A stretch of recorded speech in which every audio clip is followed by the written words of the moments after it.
मनर कथा लिखुछिरे धन केबे न जीवुटी भूली अंधकारर दीप होइबु सूर्य आलोक पर चिरदिन केही रही नाहांती ए मरत भूई तले कालर कबले किए केबे अबा बाहुड़ंती जमाड़े अर जीवा धन अर जीवा ज्ञान जन हिते जदि लागे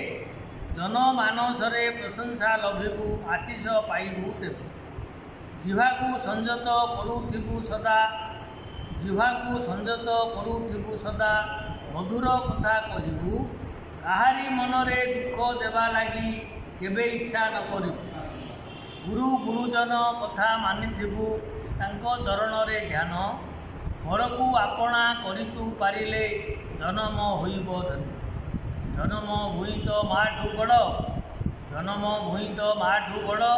तासे बारे मन देबु सैनिक होई देश सीमा जगी मार मान रखिबु मार मान रखिबु।